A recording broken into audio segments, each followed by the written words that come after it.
میرے رسول پاک علیہ السلام کا دروازہ سب سے بڑا دروازہ ہے، حضور کا دروازہ سب سے بڑا دروازہ ہے، لیکن میرے دوستو یاد رکھنا، نبی پاک علیہ السلام نے بھی لوگوں کو جب رستہ دکھایا ہے تو رب کریم کا رستہ دکھایا ہے، اللہ کا رستہ دکھایا، اللہ کریم کا رستہ دکھایا، لوگوں کو رب کی طرف توجہ کرائی۔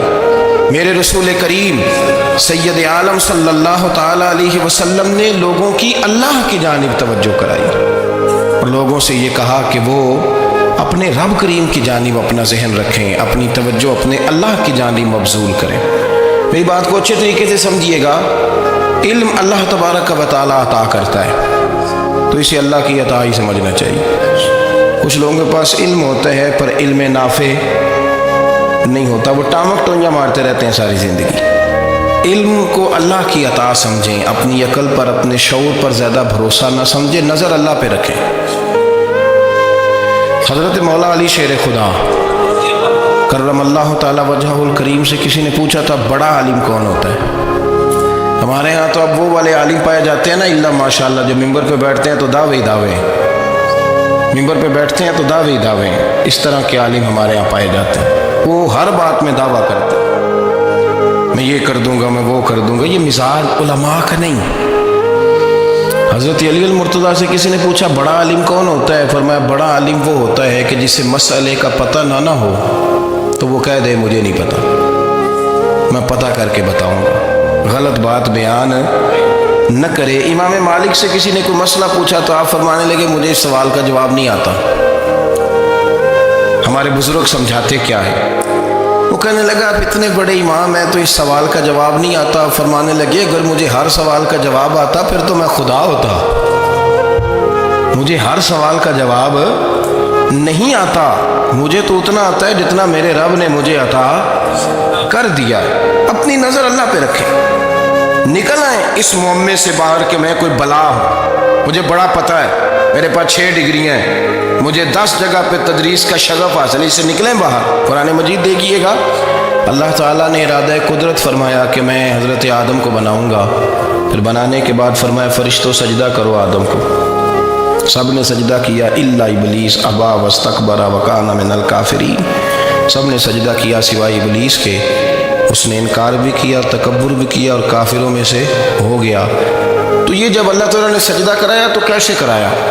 اللہ تبارک و تعالیٰ نے نا حضرت آدم کو علم سکھایا خود، وعلم آدم الاسماء کلہا، خود اللہ فرماتے ہیں کہ میں نے جناب آدم علیہ السلام کو تمام اشیاء کے نام سکھائے، سب اشیاء کے نام سکھائے۔ تو وہ چیزیں پھر میں نے نا، اللہ فرماتے ہیں میں نے فرشتوں پہ پیش کی، میں نے کہا کہ بتاؤ ان کے نام کیا ہے، تو فرشتوں نے جو جواب دیا وہ سمجھنے والا ہے۔ اللہ نے چونکہ خود علم سکھایا تھا حضرت آدم کو، جناب آدم سکھایا تھا، لیکن فرشتوں کو نہیں سکھایا تھا۔ تو اللہ کریم نے فرمایا فرشتوں یہ بتاؤ ان چیزوں کے نام کیا ہیں؟ تو فرشتے کیا کہتے ہیں؟ فرشتے عرض کرتے ہیں قالوا سبحانک لا علم لنا۔ آپ کبھی یقین کریں اس چیز کی لذت لے تو مزہ آ جائے۔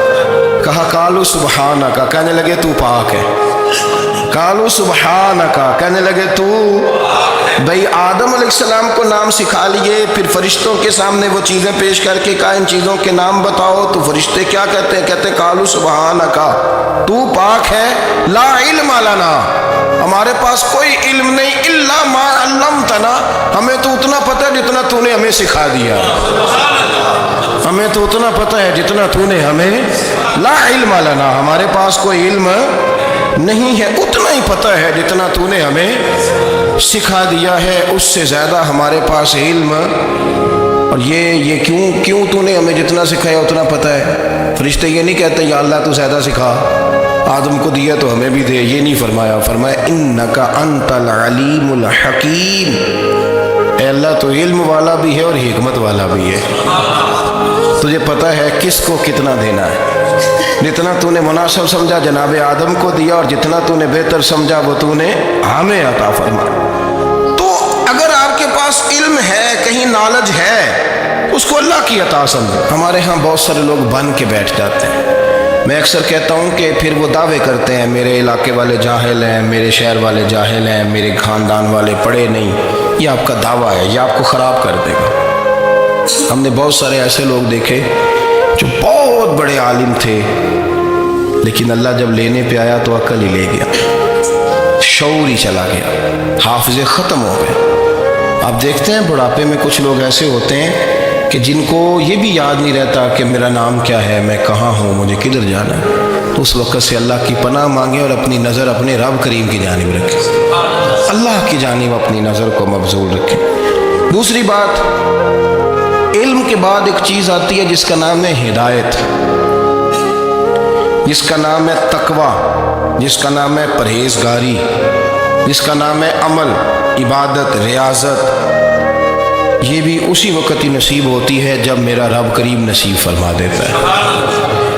ہم نے نا نیکی کا اپنا اپنا سٹیٹس بنا لیا ہے، اپنا اپنا معیار بنا لیا ہے۔ کچھ لوگ کہتے ہیں کہ جناب مسجد میں سیمنٹ کا توڑا دینے سے بہتر ہے کسی غریب کو آٹے کا تھیلا دے دو۔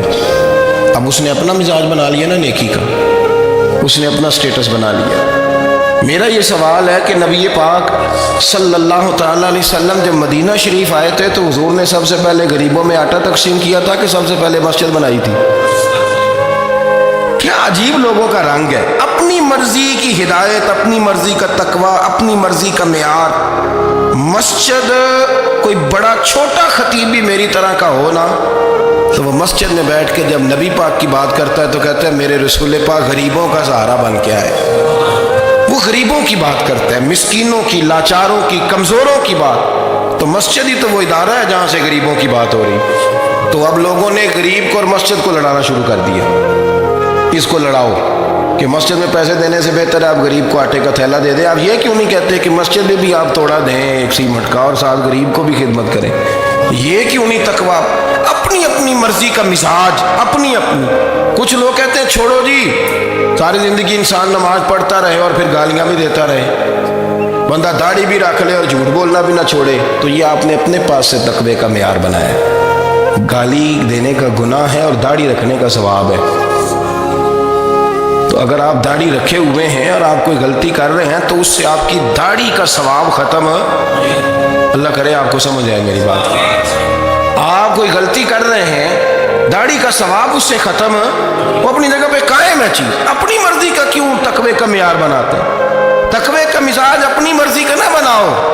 اللہ کی بارگاہ سے دعا مانگو کہ یا اللہ ہمیں ہدایت کا نور عطا فرما، اللہ تو ہمیں رستہ دکھا، تو بتا کہ ہدایت کیا ہے۔ تو رب فرماتا ہے اللہ ولی الذین آمنوا، اللہ مومنوں کا مددگار ہے، یخرجہم من الظلمات الی النور، وہ انہیں اندھیروں سے نکالتا ہے اور نور کی طرف روشنی عطا فرماتا ہے۔ اندھیروں سے نور کی طرف اللہ لاتا ہے۔ اللہ ولی، اللہ مومنوں کا ولی ہے، وہ انہیں اندھیروں سے نور کی طرف نکالتا ہے۔ ہدایت ہمیشہ اللہ کی طرف سے سمجھے۔ جب وہ نماز کی توفیق دیتا ہے تو اپنے فضل سے دیتا ہے، جب وہ ذکر کی توفیق دیتا ہے تو اپنے فضل سے۔ ہم سمجھتے ہو جی فلانا نہیں پڑھ رہا بڑا بیوقوف ہے، فلانا نہیں پڑھ رہا، تو تم کیا اپنی عقل کے زور پہ پڑھ رہا ہے؟ میں جی اللہ کے فضل سے 2 سپارے پڑھتا ہوں، تو کس پہ احسان کرتے تو 2 سپارے پڑھ کے رویا کر کہ اگر مالک تو بڑا کریم نہیں؟ بڑے لوگ ہیں جن کو پورا قرآن حفظ ہے پر انہیں پڑھنے کی توفیق نہیں، تو انہیں فضل کیا اور مجھے توفیق دے دی ہے پڑھنے۔ رویا کر، پڑھ کے رویا کر، راتی ساری کر کر زاری، وہ نیند اکھاں تھی توندے تے فجرے اوہی گناہگار کہاون سب تو نیوے ہوندے۔ مہربانی کریں، ڈریں، نیکی کریں تو پھر ڈریں، پھر احساس پیدا کریں، پھر اپنے اندر وہ کمزوری لائیں کہ توبہ توبہ مجھے تو پتہ ہی نہیں، تو جانتا ہی نہیں۔ حضرت سیدنا امام اعظم ابو حنیفہ رحمۃ اللہ تعالیٰ علیہ کے ساتھ ایک شخص کہتا ہے میں نے نماز پڑھی، تو عشاء کی نماز تھی۔ یہ جو لوگ بڑے ہوتے ہیں نا، ان کے پیار کرنے والے بڑے ہوتے ہیں، ان کے گرد خوف بھی بڑا ہی ہوتا ہے، انہیں بڑا ڈر لگتا ہے، بڑی بعض اوقات آزمائش ہوتی ہے ان کی۔ عشاء کی نماز کہتے پڑھی تو امام صاحب نے نا عشاء کی نماز میں تلاوت کی آیتیں فَمَن يَعْمَلْ مِثْقَالَ ذَرَّةٍ خَيْرًا يَرَهُ وَمَن يَعْمَلْ مِثْقَالَ ذَرَّةٍ شَرًّا يَرَهُ فرمایا جو ذرہ برابر خیر کرے گا وہ بھی قیامت میں دیکھے گا، اور جو ذرہ برابر شر کرے گا وہ بھی قیامت میں اس شر کو دیکھے گا، اس کے سامنے آئے گا۔ تو وہ شخص کہتا ہے کہ سارے لوگ نماز پڑھ کے چلے گئے تو امام صاحب رحمۃ اللہ علیہ نے اپنی داڑھی پکڑی رو رہے ہیں، کہتے ہیں وہ ذرہ برابر نیکی کا بدلہ دینے والے، وہ ذرہ برابر شر پہ سزا دینے والے میری سفید داڑھی کو دیکھ، مالک میرے ذرے ذرے سامنے نہ لانا، لوگ تو میری بڑی قدر کرتے ہیں دنیا، میں تو بڑا پہچانا جاتا ہوں، لوگ تو میری راہوں میں پھول لیے کھڑے ہوتے ہیں، مجھے بڑا نوازتے ہیں، قیامت میں رسوا نہ کر دینا، میرے لیے مشکل ہو جائے گی۔ وہ کہتے ہیں میں نے امام صاحب کا درد دیکھا، مجھے کوئی کام تھا تو میں چلا گیا، میں نے کہا کہ وہ اس وقت اللہ کے حضور حاضر ہیں تو میں دوبارہ آؤں گا۔ کہتے ہیں میں تہجد کا وقت آیا تو امام صاحب وہیں بیٹھے تھے اور ان کی داڑھی آنسوؤں سے بھری ہوئی تھی اور زور سے داڑھی پکڑی ہوئی، کہنے لگے مالک رسوا نہ کر دے، قیامت میں رسوا نہ کر دے۔ یار جو ہدایت یافتہ لوگ تھے وہ تو ڈرے ہوئے تھے، وہ تو سہمے ہوئے تھے، وہ تو کہتے تھے یہ اس کا فضل نہیں، اس نے بلا لیا، یہ اس کا کرم نہیں۔ حضرت باعزید بستامی کسی کافر کو دیکھتے تو رو پڑتے، کہتے مالک تو کتنا قریب ہے، یہ بے ایمان رہ گیا، تو نے اپنے فضل سے مجھے اپنے نبی کا غلام بنا لیا، وہ رو پڑ۔ یہاں تو لوگوں کا دعویٰ ہی بڑا ہے، نمازی اللہ خیر فرمائے وہ تو دوسروں کو گھورتا ہے، وہ کہتا ہے جنت کا میں مالک ہوں، کنجیاں میرے پاس ہیں، میں کسی اور کو گھسنے نہیں دوں گا، اور اگر 2-3 حج کر لے تو پھر تو وہ کہتا ہے کہ اب میرے سے پوچھ کے لوگ جنت میں جائیں گے معاذ اللہ، اور اگر وہ 2 4 5 7 دفعہ کوئی نفل پڑھ لے تو پھر وہ کہتا ہے چھوڑیں جی سارے لوگ بے عمل ہیں، میں اکیلا نیک ہوں۔ نہ ایسا کریں، اپنی توجہ اپنے رب پہ رکھیں، اپنی توجہ اپنے معین الملت والدین، عطا رسول، ہند الولی، غریب نواز، خواجہ معین الدین چشتی، حضرت خواجہ اجمیر، شاہ اجمیر، شاہ اجمیر، والی ہندوستان، آخری عمر میں نا سارا دن روتے گزر جاتا، ساری رات روتے گزر جاتے، ذرا سی کوئی بات کرتا تو رو پڑتے، آنکھیں آنسوؤں سے بھری رہتی۔ کئی دفعہ آپ نے بھی پریشان ہو جاتے ہیں نا کہ یار تو ایک بات کی جان ہی نہیں چھوڑ رہا، تو خواجہ قطب الدین صاحب بختیار کاکی سے لوگوں نے کہا کہ آپ مرشد سے بات کریں، اتنا بھی تو نہیں نہ رونا چاہیے، ہر وقت اس کے آنسو کی کریے، عاشق دا کام ہی رونا تو تے بنا رویوں نہیں منظوری، یہ عاشق سدا ہی روندا رہندا ہے، پاویں وصل ہوئے تے پاویں دوری، ہر وقت رونے کا کیا مطلب ہے؟ تو خواجہ قطب صاحب کہتے ہیں میں قریب گیا تو میں نے پیر دبائے، میں نے کہا سونیا لوگ تو کچھ بھی نہیں کرتے، تو نے تو کمال کر دیا، 90 لاکھ آدمی مسلمان کر دیا، دنیا کچھ نہیں کرتی، تو نے 50 سال ساری رات مصلے پہ بیٹھ کے رب راضی کیا، تو شہزادہ تھا، حضور کی اولاد تھا، لیکن معین الدین تیرا ایک پلاٹ بھی نہیں، تو نے طالب علم پالے، انہیں غریبوں کو دیا، انہیں نوازا، کوئی شے نہیں تیرے پاس، ہر چیز تو نے، ساری رات روتے ہو،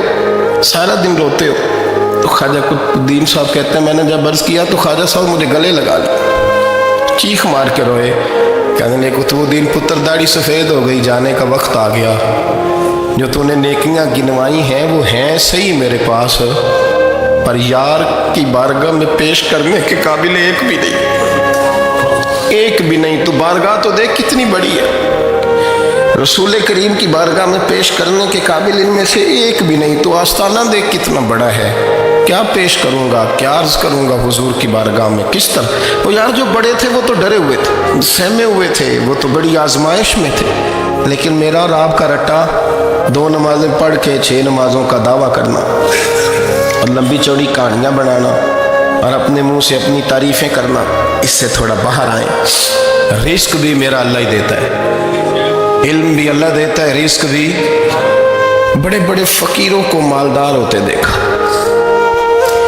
بڑے بڑے مالداروں کو فقیر ہوتے دیکھا، بڑے بڑے، میرے ایک بڑا سخی قسم کا سجن ہے، بڑا پیارا ہے، میں اسے سخی مانتا ہوں، میں نے اپنی پریشانیوں کے دنوں میں بھی اس شخص کو سخی دیکھا۔